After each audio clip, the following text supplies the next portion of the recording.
walking in to Seaberg, you're a... Whoa, you are jumping straight Look how fucking serious I am with these hands right now. Walking in... I'm just doing a coffee commercial. That's okay, go ahead. You want me to wait for it? No. Okay. Because I will. No, Okay. I'm ready. Okay. Walking in, you're a fan of New Wave, walking in. This is assumptions, but I feel like you watch a lot of... No, not in abundance at all. I mean, like, I had seen Breathless. I've seen, like, the big guys. In no way is my, cinematic knowledge, like, steeped in New Wave French cinema at all. I like it. I'm attracted to the sort of, like flitty sort of, weird, unexpected nature of it, but I definitely wasn't into this because of that particularly. I mean, that's like cool. That's a cool color, but no. What were you into? Why did you walk in? Well, I watched her movies and I just couldn't understand how like we didn't know more about her or whatever. And I feel really weird doing an interview with another actor. Why? Why? Because it's weird. So like, basically. I can act like an interviewer. No, I know. Okay. I'm gonna step away. I shouldn't have called. You mentioned that you're so like. you walk into the film. Here's what happened. Yeah. I genuinely felt like really protective of this chick that nobody knew, that everyone thought they knew. You know what I mean? Like there was just so much about her that, really only like were ever described in like general, really dishonest headlines, and like then like the girl from Breathless that like went like this. You know what I mean? There was just so much more to what her life was, and so I wanted to help her out a little bit. Did you know she was haunted before you walked in? That she was haunted? Yeah. I mean, honestly, like she's like possessed. Yeah, she's possessed for sure. I mean, like she has. When you watch her in a movie, you never know what she's gonna do, and she's scary. She's like a frightening presence that you can't like not lean into. Yeah. And honestly, I can't imagine just like knowing where she was from and the people that she sort of just by nature of living in the 50s in middle America must have been around. I can't even imagine like what it was like to go to high school with that fucking crazy woman. You know what I mean? Like in a good way, like she's just like, she protrudes to, just like assaulting dimensions. Do you know what I mean? Yeah. So yeah, for sure. That's why I wanted to do it. It's like hard to answer that because you're like, I don't know. I wanted to tell this story that people didn't know, and I felt protective of this chick for some reason, even though I didn't know her. But she's just that type of person. And also this takes place over like, like 3 years, as you know, and so her life was like, you could make so many movies about her. This was a very particular version of that, but like, there was a lot there. And so you watched every film she made? I mean, not every single film she made, but I watched a lot of her work, yeah. Because like the peekaboo moment in the mirror, this is a major moment for me. I've watched this like 6 times. That peekaboo thing in the mirror, I thought like, whoa, this fucking girl right here is going, man. Just because, cool. Yeah, just because for me, hands are like I get really. Me too. Yeah, hands. Oh my God, I'm telling you, there's like this whole, I'm writing about hands lately a lot. That's like weird that you say that. Yeah, well, they do everything for you. Yeah. They're so lyrical and defining, and I love people's fucking hands. Yeah. And also like there's a shake in the, she seemed like a very nervous person all the time. Not her over there or him, but you when you got the gun out, you're with Mackie in the room. Oh yeah. There's like a small shake in your hand. And it was kind of heavy. Yeah. Yeah. Oh, it's super heavy. The whole movie's kind of heavy. No, guns are heavy. Yeah. No, but I mean the finger gun. The finger gun. Oh yeah, I wasn't even holding a gun. No. Yeah, you're right. Yeah. I was probably just really hungover. I'm joking, that wasn't, I mean, I'm totally kidding. But like, yeah, I was really nervous about that scene because I had... Were you hungover though? She's drinking throughout the whole thing. Yeah, actually, I mean, I would definitely like, she has a very interesting relationship with alcohol for sure. But I was nervous about that scene because I'm playing her as an actor, and that's something that is readily available. Like we never saw her behind closed doors, and so there was a sort of an imaginative approach that one had to take because I don't know how she was by herself. And so I felt a little bit more at ease breathing through that, whereas saying lines that you know what I mean, like repurposed dialogue from a movie, and then like it was very performative in a way that made me extremely nervous. Yes, yes, yes. Yeah. And you and Mackie had time together beforehand? Mm-mm. Just like, hey, nice to meet you, let's go? Yeah, we had like literally like 1 or 2 meetings where we read the script together. Yikes. Yeah. Whoa. Yeah. We like each other, though. It worked. Yeah, he's a good one. He's a sweet man. Yeah. That whole cast is solid, like really solid. They're sick. Yeah. Yeah, no, I got so lucky. I got really, really lucky with all of them, yeah. And it seemed like really sweet people. Mm-hmm. Like you could lean on them. Yeah, totally. I mean, like the thing is, she's like completely alone anyway, so I kind of didn't, I would love to work with all of them again because she was kind of, she had blinders on, you know what I mean? So on set, you're alone, you're not leaning on nobody? No, I lean on people. You do? Yeah. What's that look like? Like, do you fuck around in the middle of takes? Do you talk? Do you make it jovial? Do you, like you see how I come in here, I gotta know people, yeah? I gotta shake hands and things like that because I get very nervous. I'm quieter than you, but yeah, I wanna know people too. Yeah, yeah. And you know the effect that your quiet has on people? Oh yeah, I'm just manipulating the shit out of everyone. No, but in a real way. Yeah, you're super self-aware. That's why you're dope. Thanks, bro. No, but really, so you gotta know like the power of your quiet too. Yeah, yeah, sure. I also when I was a kid, like I was extremely shy and not somebody who you would think would want to be an actor. Whereas, right. I don't know how you were as a little kid, because like we both did that, and that's a weird thing to have in common. But I definitely had to I had to dig. I was a masochist. Like I hated. I couldn't. So I think I'm really talkative now. Like I'm fucking.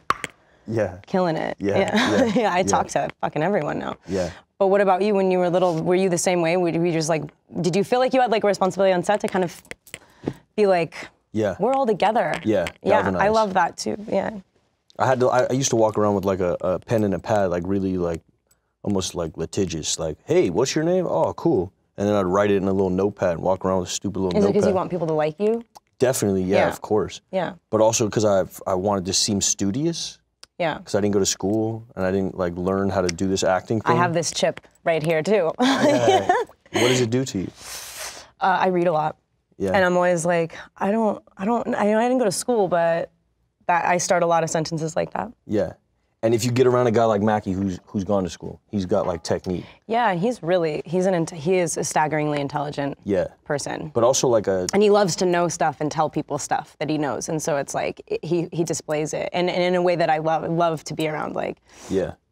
Yeah. But between him and Jack, they're like actor school camp. Like I think Mackie went to like Juilliard. Like yeah. So yeah, those people make me very scared. Very scared. Really? Why? Yeah. I just feel judged and like I'm like an outsider. Like if my knitting needle breaks, I don't have a fucking knitting needle. I can't go make a knitting needle. Guys like that, their knitting needle breaks and they're like, let me just go in the kitchen and I'll whip something together and I'll come back and I'll knit this sock for you. Me, if my knitting needle breaks, I'm fucked. Right. Sorry, PBS. I'm screwed up. You can't stand that I might be a part of something more important than books or articles or movies. For God's sake, Jean. What are you a part of except the end of 2 marriages? They did this. Okay, so I actually didn't want to like sit and think of any questions to ask you just because I thought that it would happen naturally, and I just watched Honey Boy. Yeah. So it's hard to even articulate stuff like that after you watch a movie, and I love leaving room for that. Yeah. So like, dude, I cannot believe that you did. I literally cannot believe that you did that. That's a cosign, ladies and gentlemen. That's a cosign. Yeah. Yeah. Yeah. Man. Thanks. Yeah. How long did it take you to come to terms with every day? Like in the morning, we were talking about how much time you took in the morning and stuff. Mm-hmm. Was it, sometimes like the hardest stuff is if you do a certain amount of like processing before you do something, and then sort of barreling through like the middle of something that is that is burning and that hurts really badly happens kind of in a flash and you don't even remember it. Like shit that hurts the most, you know, you get in a car crash, you don't feel anything until you're like in the hospital. You know what I mean? You're like, whoa, it's weird. My fucking arm's dangling. Yes. Do you know what I mean? Yes. So how hard was it to get like through your days or whatever? Because I've never, obviously it's like a very literally personal story. We all try to put our own stuff in stuff, but this is your own actual stuff and stuff. Yes. So I just wondered about like the days and how they felt. Even though that's a hard question and a very general one, I don't know what else to ask. Yeah, no, day-to-day pain management. Yeah. Yeah.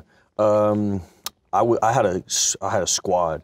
Yeah. I was loved on hard. Yeah. Yeah, I was just loved up. I was leaning on people hard and loved up. I just was, we were leaning with love and a whole lot of respect, space respect. And it was super intimate. There's more crew members on this show than we had on ours, you know? That's nice. Yeah, we had like maybe 6 people around the camera. And all of them, everybody was really loved up. Everybody was really communicative. Everybody knew where I was coming from. A woman named Alma Harrell, who's just a straight G champion. Yeah. And yeah, we developed the whole thing together, and yeah, I mean, but also when I watch your thing, you know. This guy, I swear to God, no. It feels very personal. Yeah, but I saw pain management probably the same for us. Probably that's my easy answer. Yeah, okay. Yeah, and also I had some distance. I had some distance from. I had distance from myself in a weird way. It made me an object. It was a weird way to deal with all of it. Like, it made you an object. Yeah, it made the pain an object. Like I wasn't externalize it. Yeah. So and I was like no look longer, at it. Yeah. And be like, no. Yeah. Yeah. And so in that way, it was healing, but also tough to get back to it because you're trying to actualize these things, and after you write the script out and people have read it and like co-signed your life. And how much do you feel like you were doing an impression versus actually like feeling like you could be versions of that person who is your dad? Yeah, I mean, the sound was always because my dad blew his nostrils out, and so every time I would hear the sound of it all, I would start feeling like it was an impression. So, and I was smoking a lot, so every time I would take the plugs out, it'd be a reminder. So I'd just keep plugs in all day, which was also disgusting. In your nose, yeah. Yeah. That's like, gross. Like the airplane things. Yeah. So I just, once I got past like, the first couple of days I was taking plugs out, putting them back in, taking them out, and that started fucking with me. And because every time the sound would start up again, I'd be like, oh, you're a clown. And so later into the shoot, we just kept them in, and I started like losing myself a little bit.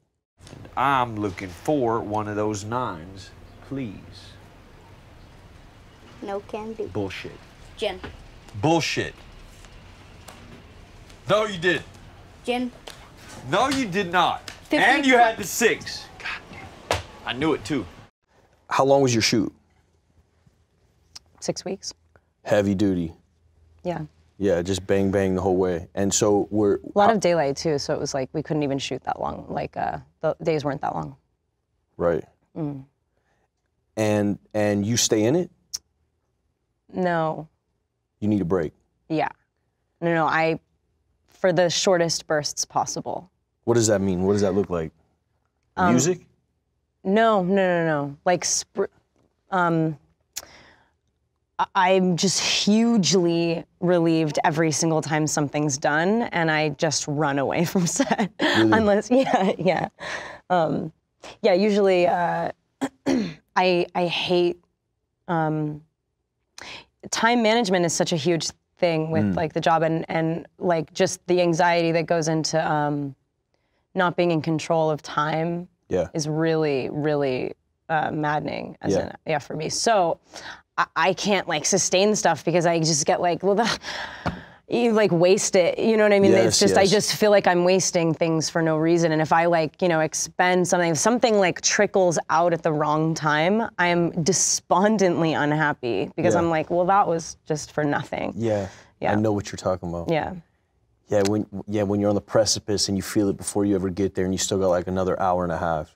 I can't even think about, I hate thinking about it. I have dreams about it. That's like my work anxiety dream, is that you can't, it's like all the timing's wrong, or they're not rolling or something. You're like, oh, well, that's never happening again, And you shot on film or digital? Because there's a huge difference in time management. I know, we shot on film. Ouch. I can't stand working on film anymore. I hate it. Because digitally, they just leave it going, you know? I know. It's different. Yeah. Yeah, way different. Yeah. Maybe have grown a little bit out of needing that fear, or sort of thinking it's the only thing that'll ever shove me into like the immediacy of like my own expectations, or the only things that like maybe get me to like a place that I feel like accessible to myself in like an emotional way. Mm. So I kind of like the film thing, because it's like, it's fucking now. Like, there is no option, KS. Don't fuck this up! Do you know what I mean? So then, like, if they're just, like, rolling forever, I'm kind of like, well, I don't know, I guess I don't really have to. Oh, sorry.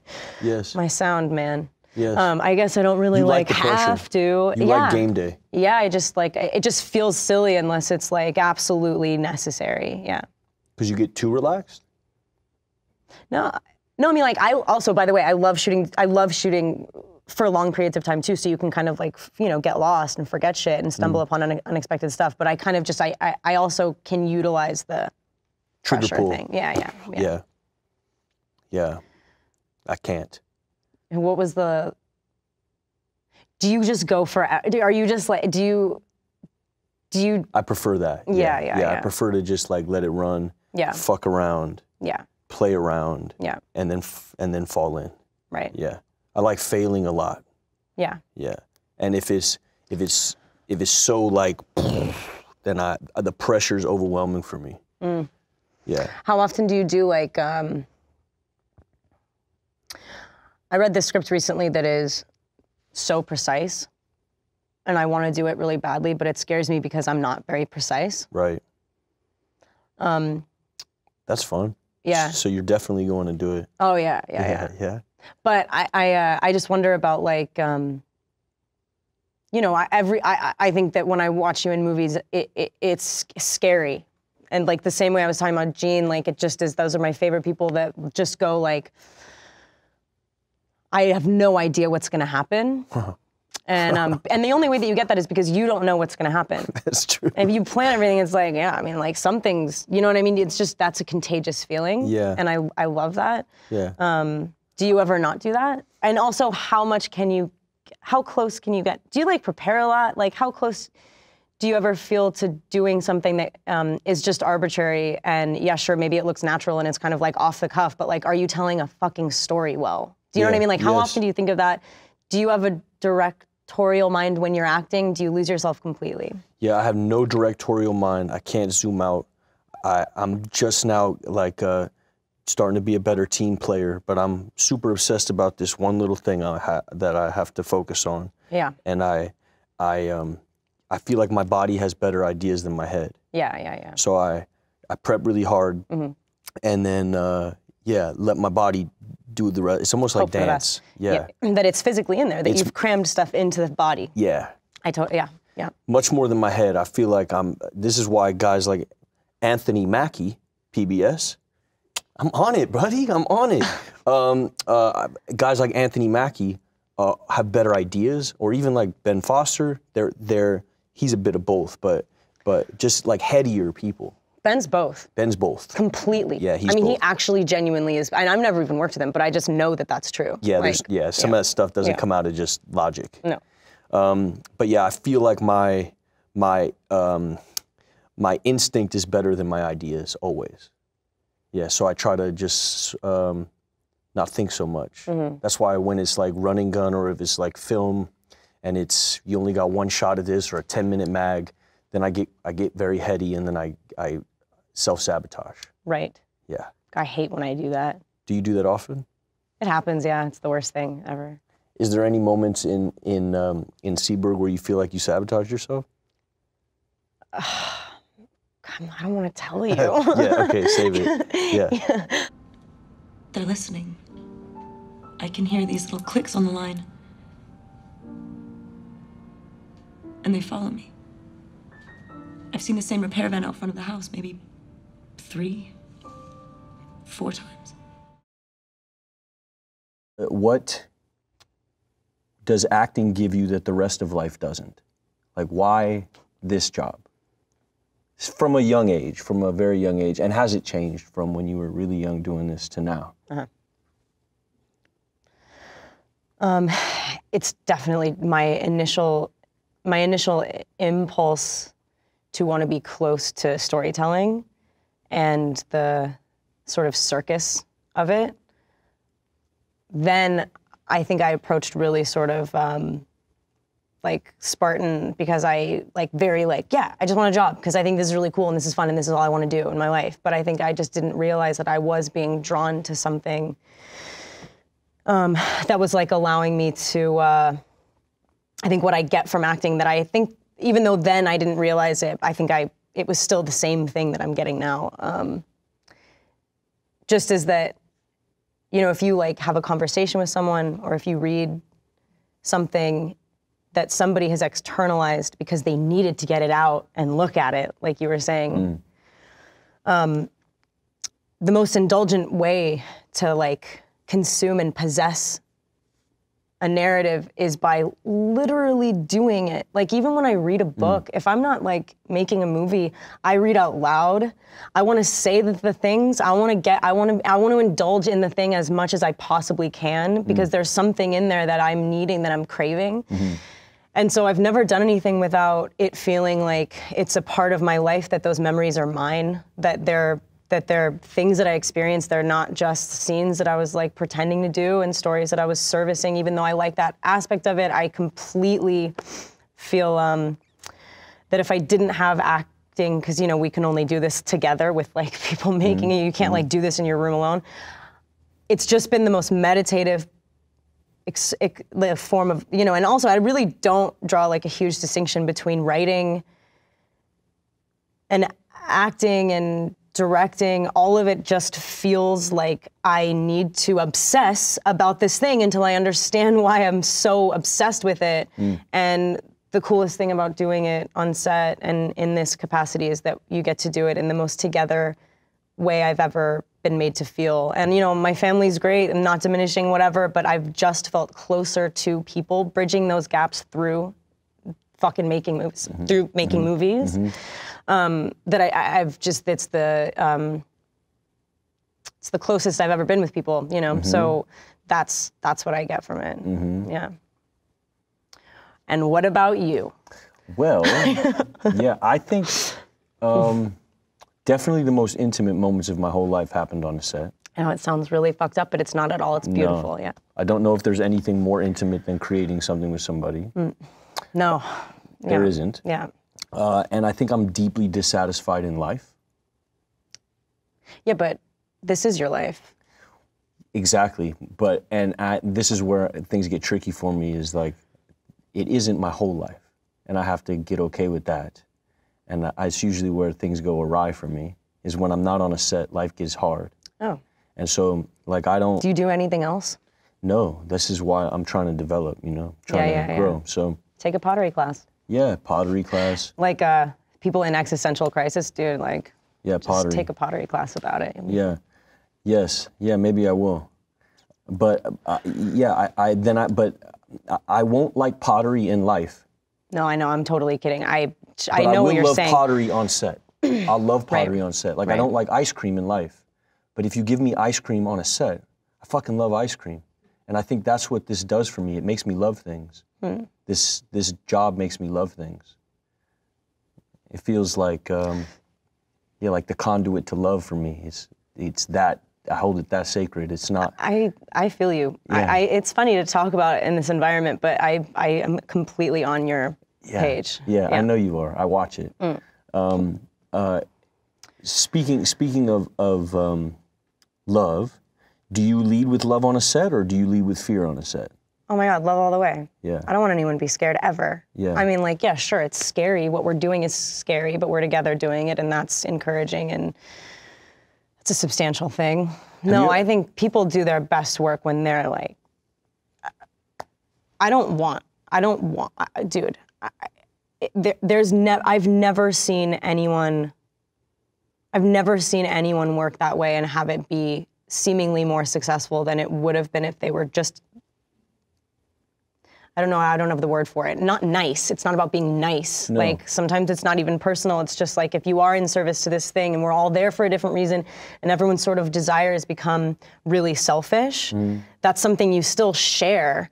and like making room for everyone to have their own experience on a set is just what you want in return, and you have to do it. And if you don't do it, then you don't deserve it. And yeah, I definitely don't like the fear, intimidation thing. It just is like more about the person doing it rather than like ever getting anything. It's like, don't work your shit out on me, freak. You Even from a director though, like, do you have any Predinger scars? Do you have any like directors who did this shit to you? Have you ever worked with an Otto in that realm? Like, I've never had any. No, I've been really lucky. Anyone who's been dysfunctional, or anyone who's been who's used fear as like a weapon or as like a tool. From a director side. From a director side, yeah, sure. They were terrible at what they did, and I had no respect for them. Yeah. I've never worked with someone who was like, God, they make amazing films, yet they do this, and those people do exist. But you never had that. No, I've worked with wonderful, lovely, really talented people, and then some people that weren't so talented that were kind of like, I didn't like them, or they were not very nice. Yes. But I've never. Yeah, I've gotten really lucky. Yeah. I don't know. I think also I would be like, I can only do what I can do. You know what I mean? Like, there's no amount of. I'm trying to think. Like, one dude like made me cry on set one day, on like the first day of a movie. But that was the last second that I cared about him anymore. I just was like, oh well, I'm alone, and you're terrible, and then he was, you know, he made a bad movie. And this wasn't like to affect the scene. This was just being a dick. I think so. Who knows? I don't know. What about you? What? Do you like being afraid on set, and have you worked with people that have made you feel that way? Definitely, yeah. But I don't. Yeah, I'm like you. I don't like it. No, I don't like it. Yeah. I've been intimidated. I've been afraid of people that I love and respect. Terrified of them, but in a way that's good. Like who? You stand on your tiptoes. Like who?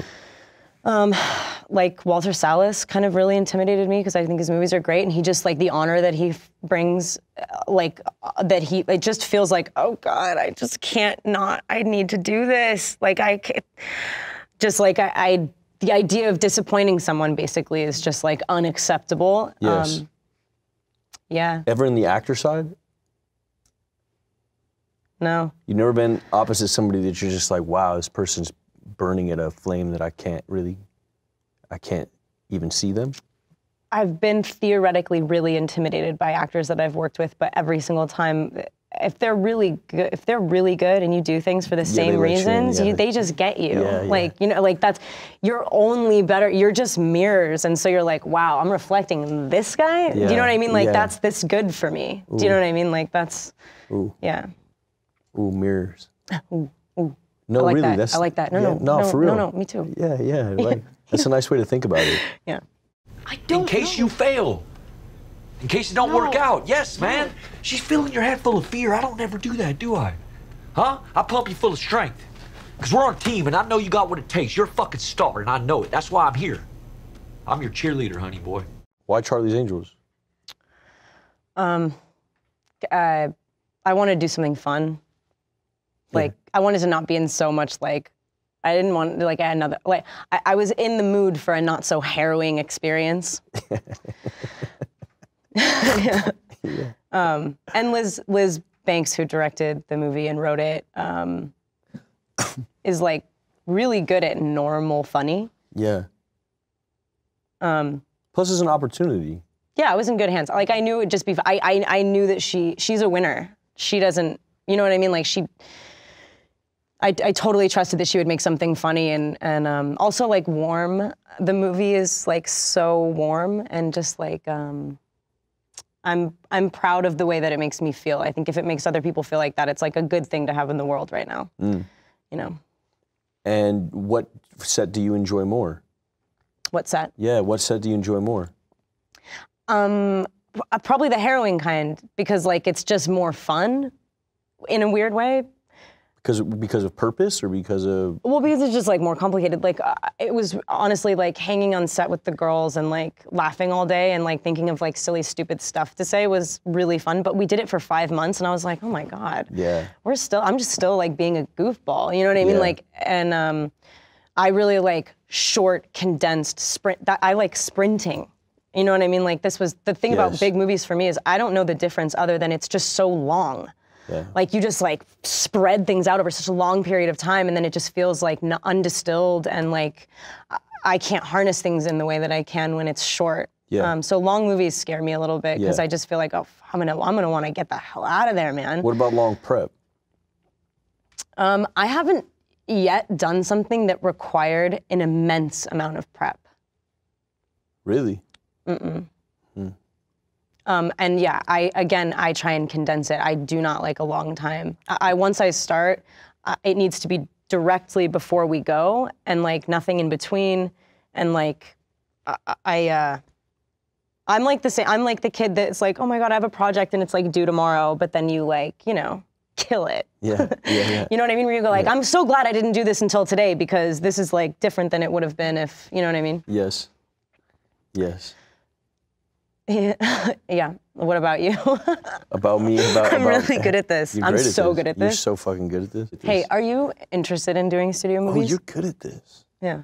Yeah, I'm interested in doing all movies. Yeah. Yeah, all movies. The studio thing, yeah, I mean, I feel like studio movies are more about plot, and I don't like movies like that. Me neither. Yeah, I like movies about people, but it's really hard to find the studio ones that do that. They exist. Yeah, I know. So yeah, a studio movie about people, I'm all in. Me too. Yeah, but an indie movie about plot or a studio movie about plot, I don't give a rat's winkle doodle. Yeah, I don't like watching them either. Yeah, no, me neither. Yeah, I'm not interested in like sci-fi. Me neither. Of that, at all. Yeah, or like fantasy stuff. I like it occasionally if it's like, you know, super allegorical and like obviously about like some heady thing. Yeah. But like, yeah, usually not my vibe. Like the idea, well, I was about to say how much I hated a movie and that's not nice to do. Come on, PBS. I know, that's not nice to do. Yeah, don't do that. Yeah, but like, you know, the long ones about stuff that doesn't exist. Yeah. I'm like, this is a long time to think about stuff that doesn't even exist. Yeah. Do you, on your own time, do you watch documentaries more than films? I guess both. I like both, yeah. I love documentaries. Do you like reality TV? Yes. Like what? I don't really, like actively watch it, but like like when I was younger, when it was like maybe it's a big thing. It's still a big thing. It's a huge thing. I guess when it was a new thing, I like really liked it. Like what, like Temptation Island? I've never seen that. Oh, that's strong. I have heard really people are like obsessed with it. Strong. Yeah. I should probably check that out. What about Naked and Afraid? I love that show so much. Super it's so strong. good. Yeah. That's high-end reality TV. That is high stakes. That is the highest stakes. Yeah. Yeah. I like my sets like Naked and Afraid. Jesus, you're honestly like scary, like beastie. No, because it's a bit like a camping trip.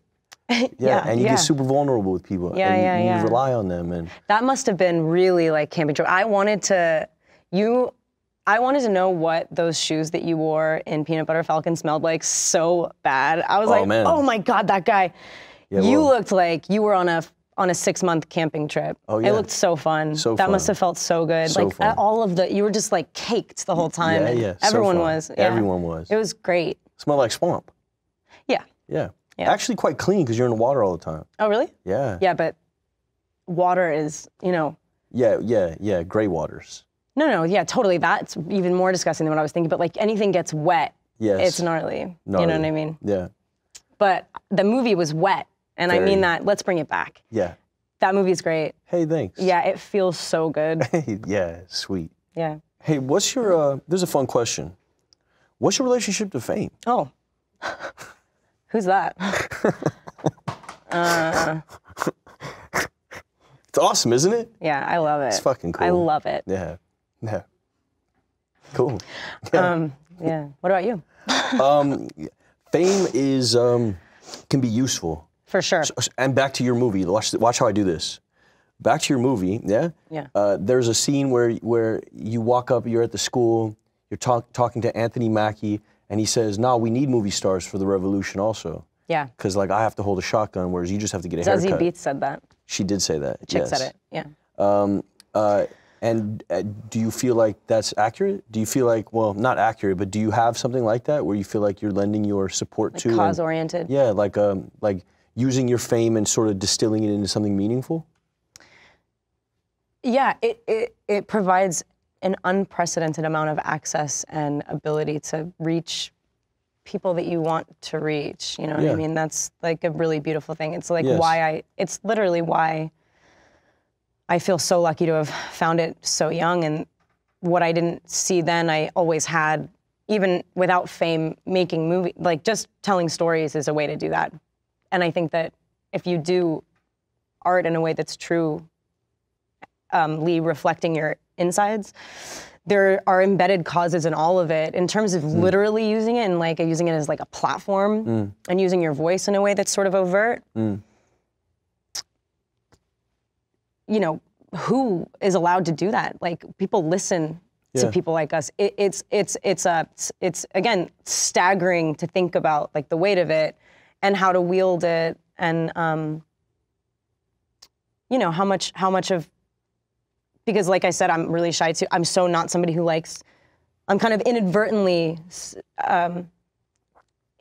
it's just weird that I have this is all I'm saying. It's like not my go-to or whatever, but I respect the hell out of it, and I You wear it nicely. Thanks, dude. Yeah. So do you. Thank you.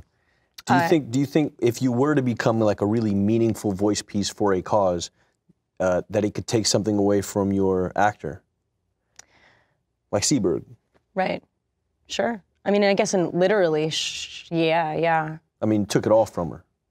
Well, only in terms of she kept working, and I don't know how much gratification she got from her later work. I know that she sort of receded in a way. She receded into depression in a way that it's hard to judge from an outsider's perspective, but she just wasn't famous anymore. Do you know what I mean? Like, maybe she was happier and actually, you know what I mean? Like, and not you know, she was sick, but she was able to do it in a way that was sort of like isolated and protected and more hers, you know, after she was kind of stolen from. But yeah, who knows? I mean, like, yeah, you know, there are some people that I think are amazing actors, but then I just imagine their like really loud Twitter voice or something, and I think about it when I watch their work. But you think about everyone, you think about the person when you watch their work. That's why actors that are super trained and that are very like, oh, this is something outside of myself. It's like, what? I mean, I know that that's not I can't even paraphrase. I know nothing about like learning how to act or whatever, but we're so, people that are interesting are just available. Like people that are just like, I don't care. I do not care about like the work that someone put into a thing. I want to see someone just like show something that they kind of couldn't hide. Yes. So it all goes into it is basically, I mean, like, sure, to have your causes and say stuff and like go do interviews about it, but I'm going to consider that when I watch your work. Yes. All of it. Everything I've seen you, every weird paparazzi, but absolutely all of it. I'm going to think about all of it, and that's, you know. Well, and do you think then the mythology of someone's prep goes into their work as well? Do you think this? I definitely do. I do. When I watch something and I've heard stories of the prep. This is before I ever was doing it a different way, but the mythology of prep makes me lean forward. Like Daniel Day-Lewis, Last of the Mohican stories. You hear he showed up and built the whole village, and somehow now your suspension of disbelief is raised, and you're leaning forward because you're more willing to accept something where there's this great myth of somebody's work ethic. Do you think that matters completely do you think it's in relation to feeling like, because as actors, anyone can do it. We're just standing around and talking and thinking about things, and that's not something that requires learning a skill that is like seemingly unattainable. And so I think that I've had a sort of chip on my shoulder about thinking like, well, I mean, if I do a bunch of work, it's like really scholarly, actually. Like this is an academic experience. I'm learning this thing, and I've done this, and I substantiate my work by this book that I read, and whatever. It's like, sure, how about you did none of it, and you were fucking great because you were there. Do you know what I mean? Like, so sometimes I think, yeah, all the prep really matters if it makes you just able to do it. But then sometimes I think that actors get a little self-conscious about feeling like they're not in charge, or that they're not the author of their work because we're saying someone else's words. Therefore, anyone could do that. Do you know what I mean? It's like, and anyone could do that. That's the whole point. But so yeah, sometimes prep for me, I'm like Like people come in with like notes all over their script, and I'm like, you scribbled that last night, and it means nothing. You know what I mean? Like, I mean, sometimes. And then some people, you know for a fact that they're full, that those things are pregnant, that they're bursting. But I've seen like people scribbled scripts and been like, it's okay to just be an actor. It's completely okay. You know what I mean? Do you believe in talent? Talent? The word, yeah. I don't know. I mean, like, I'd have to. Do we mean the same thing? I don't know if. Maybe. Do you consider yourself like one of the talented? As uncouth as that would be on camera in this setting, but like, would you consider yourself talented? I consider myself extremely impulsive and compulsive. Sometimes it works and sometimes it doesn't. So determined. Super duper, yeah. And also just attracted, you know what I mean? Yeah. Yeah. Obsessive. Yeah, but sometimes it works and sometimes it doesn't. Like I think it's a miracle when something great happens. And I'm always like, whoa, so lucky. I don't know how something just occurred that was worth capturing in a way that is profoundly making me feel sure of something, which is a feeling in life that's so rare, to feel absolutely positively sure that that was like worth it. That is a miracle. And whenever it happens, I honestly feel like creepy, spooky thankful. And then like you look around at everyone and go like, can you believe that we got so lucky that this happened? When people are like really proud of their work, I'm like, it's not really up to, I mean, sure, you made it possible for this to occur, I guess. You kind of stood in the right place, but you're just lucky. Yeah, like having a butterfly land on your shoulder or something. Yeah.